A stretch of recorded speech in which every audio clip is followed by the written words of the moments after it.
Yeah, okay. All right, guys. Yeah, it's the day after, and yeah, it's not been the greatest of weekends. Liverpool have gone from first to fourth, or first to second to fourth, and yeah, performance over the weekend has been not great. The result was not great. If we had equalized, in my opinion, it still wouldn't have been a great story. It would have been a better situation to be in, but it wouldn't have been a great story. We showed a whole lot of cracks, um, and yeah, Man United go back to Old Trafford very happy and with results.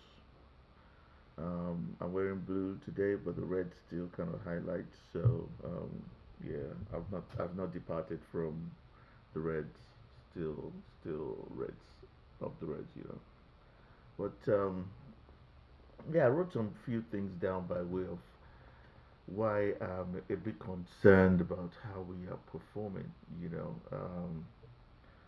you watch Liverpool's training and you watch how they behave, and you think they show all the signs of confidence. They show all the signs of an ability to perform. You watch the training. They're playing one touch, picking in the middle, very quick, very efficiently. They're doing great stuff in training. You know, yet when we get into games, they struggle to complete passes. You know, you watch them in training, they're running up and down, they're so fit. Yet they get into the games, and our lads are walking about with the ball with multiple touches before they play long balls. It's as if those pick in the middle practices just disappear as soon as the game starts. You know, we cannot complete five short passes in a game. And I'm starting to think, is there something wrong with our mindset? Because it's been said, losing can become addictive. You know, so have we become addicted to losing to the point where we our mind is almost damaged, and we feel that if we are not if we get if we concede a goal, then it becomes a struggle, or if we make one bad pass, then the rest of our game spoils. You know, it becomes very very concerning if that is how we look at things. um, a few other things came to mind. You know, when you watch the training and you see how it kind of how it's contradicted in our game of play. When you watch the last training, I believe you must have seen at LNAFC website or on YouTube. You see aggression in the way they play against themselves. But then on the real pitch, they're so easy to dribble past. And everybody's walking and everybody's expecting the other person to take responsibility. You know, when you watch the training, their finishing is sublime. Everybody's finishing so well. Yet in the games, Salah's missing from 5 yards. Gakpo is missing from 2 yards. You know, and then you wonder what they do in tactics training behind the scene, because in the games we have no formation. You know, it's almost like we don't know how to attack. We don't know where each player should be or what spaces players should attack when we are building up our attacks. So our players just run into the same spaces on the field, or they make passes expecting their mates to be aware of what they're supposed to be, and people make runs when people are not even anticipating the passes. They all look confused as no one knows where they should be or what should happen, as if they've not been training on attacking tactics. You know, let's consider the goals, for example. The first goal, poor communication, poor commitment. Look at Maka and Van Dijk. They attack the same ball. First of all, as a someone that's played football in the past, Van Dijk should have shouted my ball or should have notified by his voice should have shown McAllister that McAllister please don't track back. Because if McAllister had heard him shout my ball, he wouldn't have tracked back. And so they would not have collided with each other.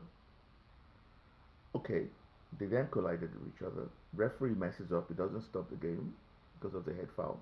Understandable. But he falls, Mbuemo falls with Maka.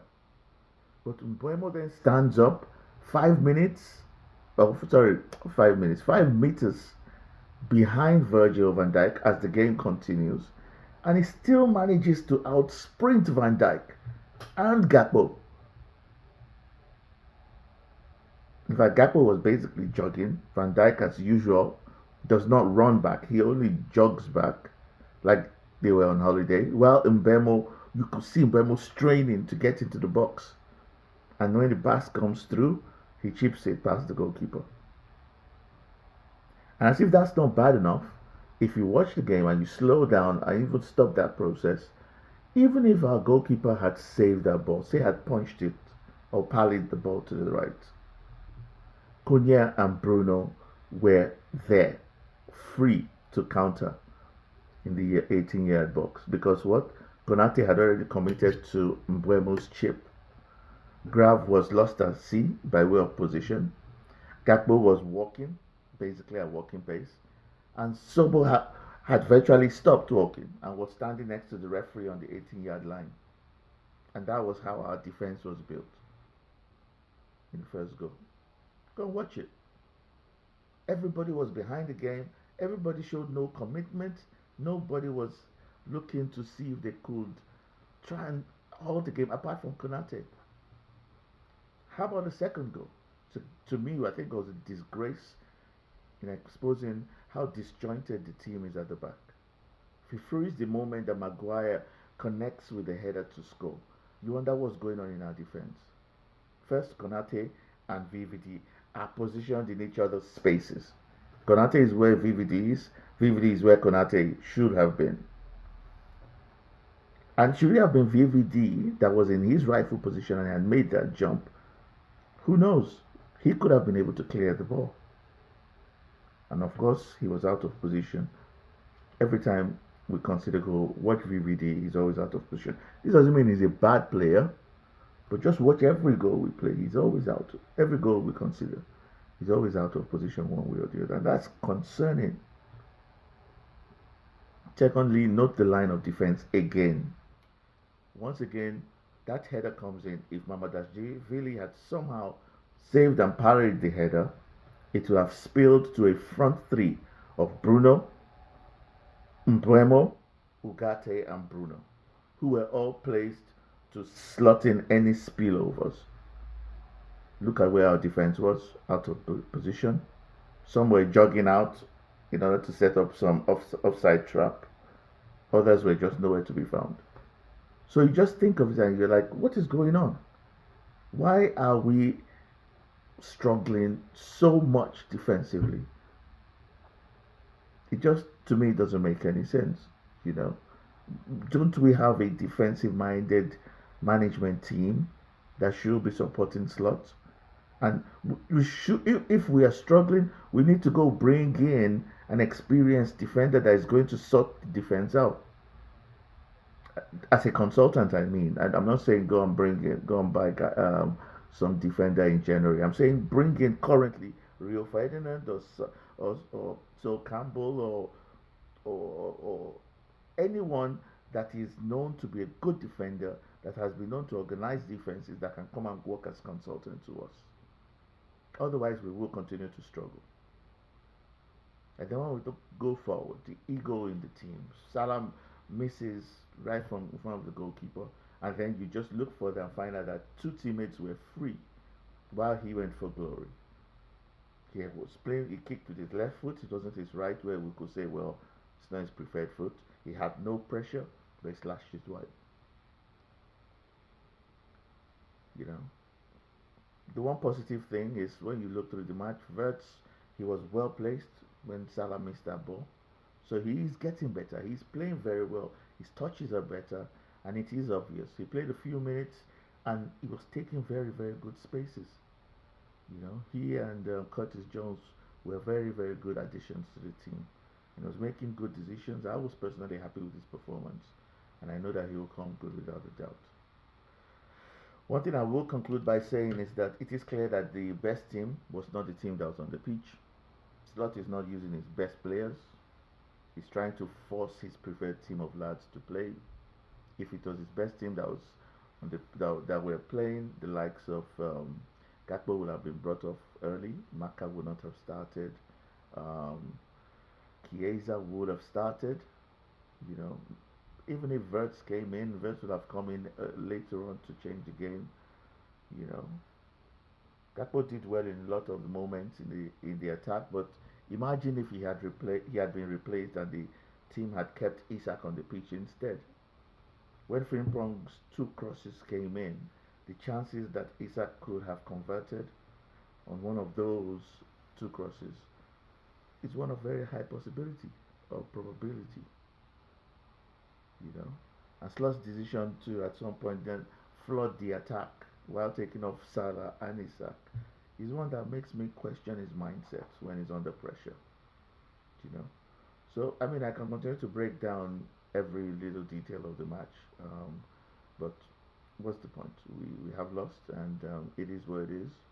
But we need to do better. On Wednesday, we've got to look at the team and think, you know what, we've got to do better. People need to commit more. You know, we everybody has adopted that attitude of Van Dijk, which is calm as you like, and football these days is not calm as you like. It works for Van Dijk. It doesn't work for everybody else. We cannot keep playing calm as you like football. Everybody is committed. Everybody runs 24/7, and it exposes us. We need to do better. Anyway, the way time flies when we're analyzing football, it's already 12 minutes, so I'm going to have to stop at this point. I will be back again soon, but yeah, it is what it is, and it's not going to be a great week as we look forward to next week. But yeah, let's keep supporting our club. That's what it's supposed to be.